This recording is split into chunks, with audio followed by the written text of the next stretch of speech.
माने डेलांग ब्लॉक रो समस्त अधिकारीगण एटी उपस्थित थिबा सांबादिक बंधु माने समस्त को आज ए पवित्र जातीय पंचायत राज दिवस अवसर रे आपण मान को समस्त को स्वागत जनाऊे अभिनंदन जनाऊे। पंचायत राज दिवस तार गुरुत्व निश्चित भाव में अच्छी तेणु पंचायत राज व्यवस्था को भारत सरकार आहरी मजबूत करने 1992 मसीह 73तम संविधान संशोधन अनुसार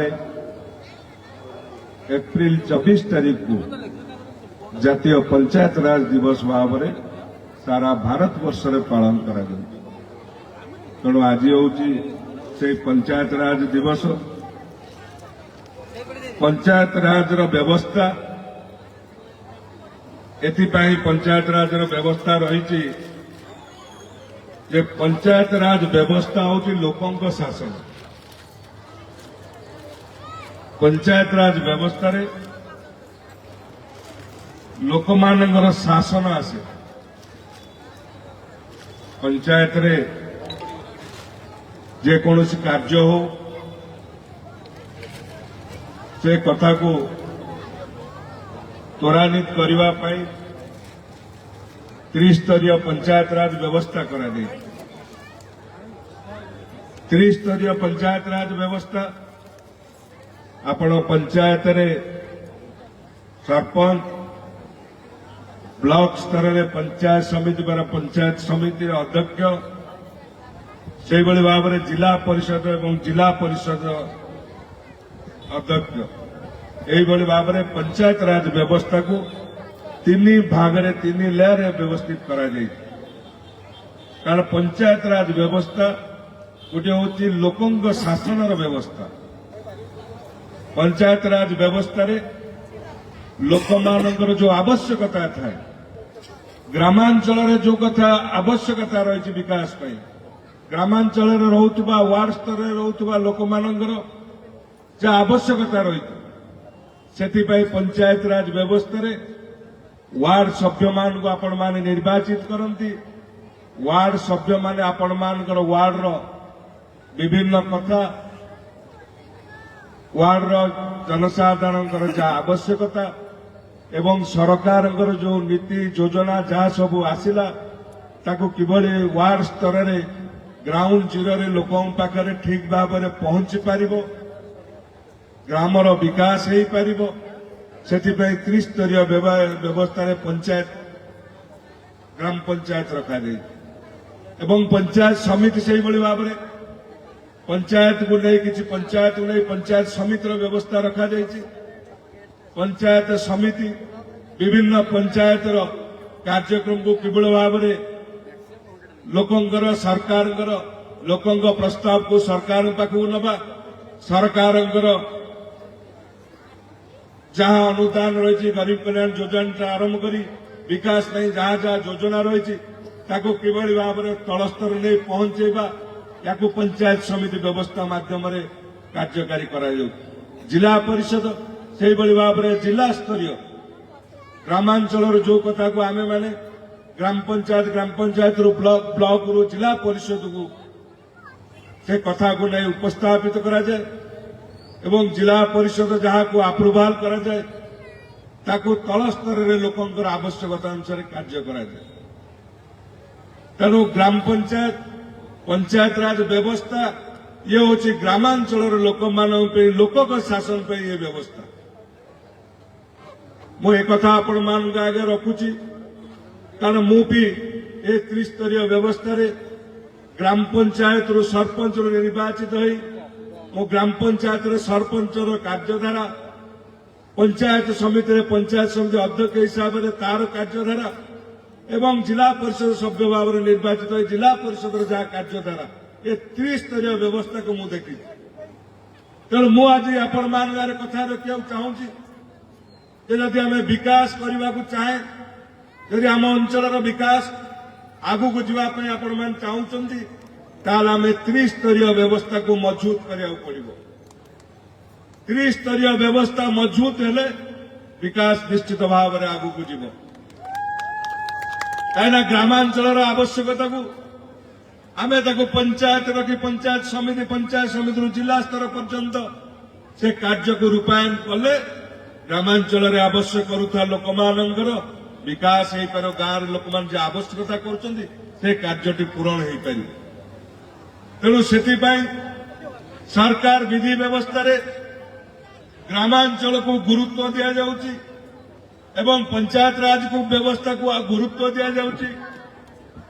କିନ୍ତୁ ବିଗତ ଦିନମାନଙ୍କରେ ଗ୍ରାମ ପଞ୍ଚାୟତକୁ ଯୋଉଭଳି ଭାବରେ ଧ୍ୱସ୍ତ ବିଧ୍ୱସ୍ତ କରାଗଲା, ତେଣୁ ମୁଁ ଆଜି ଜାତୀୟ ପଞ୍ଚାୟତ ରାଜ ଦିବସରେ ମୋର ଡେଲାଙ୍ଗ ବ୍ଲକରେ ଆସିଥିବା 21ଟି ଯାକ ପଞ୍ଚାୟତରୁ ସମସ୍ତ ଗୁରୁଜନ ମାନଙ୍କୁ, ମୁରବୀ ମାନଙ୍କୁ, ମୋର ମା ମାନଙ୍କୁ ମୁଁ ଅନୁରୋଧ କରିବି, ଆମେ ସମସ୍ତେ ଆଗାମୀ ଦିନରେ जो पंचायत निर्वाचन आसीबो आमे ठीक प्रतिनिधि बाची वार्ड स्तर सरपंच स्तर पंचायत समिति पर्यंत जिला परिषद पर्यंत आमे ठीक प्रतिनिधि बाची पंचायत राज व्यवस्था किभली भाबरे ठीक भाबरे कार्य करि परिबो, लोकंक कथाटा तळु किभली भाबरे उपकु जाई परिबो से दायित्व होची आम मानकर।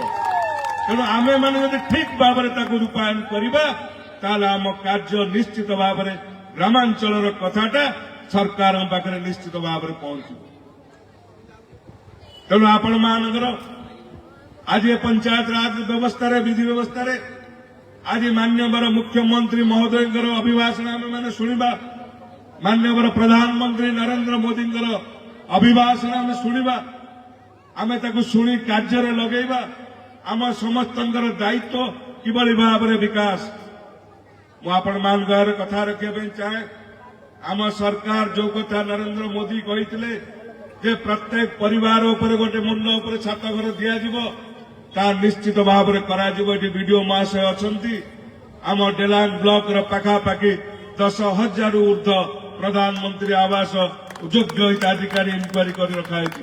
केवे सरकार को निर्देश आसो मत लगुच आसे 2 मास भितर गरीब भाई भौणी मान प्रधानमंत्री आवास दबार व्यवस्था करा एवं आज ये पंचायत राज दिवस मुझे कथा रखा चाहे।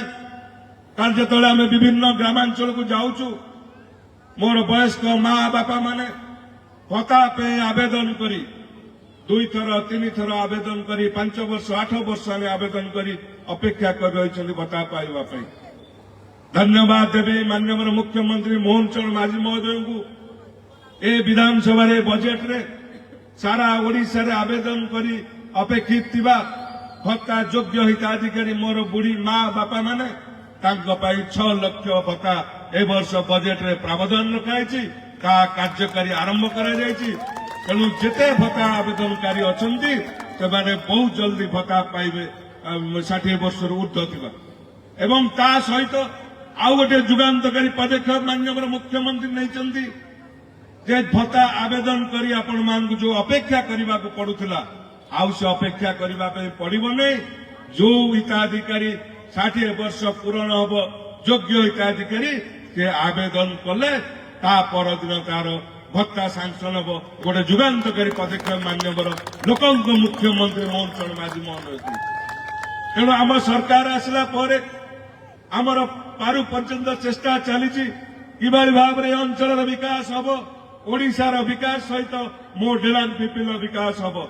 कृषि कथा कहतु, शिक्षा कथा कहतु, गमनागमन कथा कहतु, जल सेचन कथा कहतु, जल निष्कासन कथा कहतु एवं टूरिज्म भाव में किभली भाव में आमर ए अंचल टूरिज्म विभिन्न जो स्पॉट रही किभली भाव में उन्नति करी टूरिज्म रे आगु को निया जाई युवक मान को नियुक्ति दिया जिवो।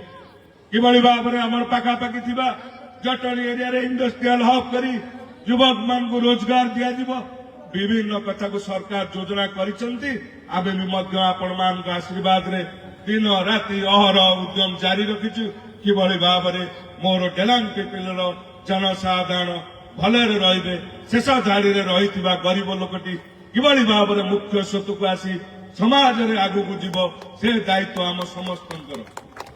ତେଣୁ ଆଉ ଥରେ ଏ କାର୍ଯ୍ୟକ୍ରମରେ ଆଜି ଆପଣମାନେ ବହୁ ସଂଖ୍ୟାରେ ଯୋଗ ଦେଇଛନ୍ତି ଏ ଜାତୀୟ ପଞ୍ଚାୟତ ରାଜ ଦିବସ ବ୍ୟବସ୍ଥାରେ। ତେଣୁ କହିଲେ ତ ବହୁତ କଥା ଅଛି, କିନ୍ତୁ ମୁଁ ଗୋଟିଏ କଥା ଆପଣମାନଙ୍କ ଆଗରେ ଅନୁରୋଧ ରଖିବି, ଆସନ୍ତୁ ମିଳିମିଶି ଆମେ ସମସ୍ତେ ଏ ଡେଲାଙ୍ଗ ପିପିଲିର ବିକାଶ କରିବା।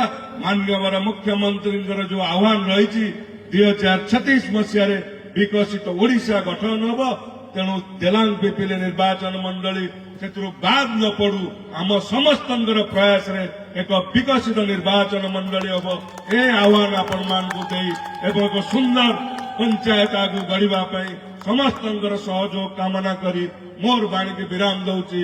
ବନ୍ଦେ ମାତରମ୍, ଭାରତ ମାତା କି ଜୟ।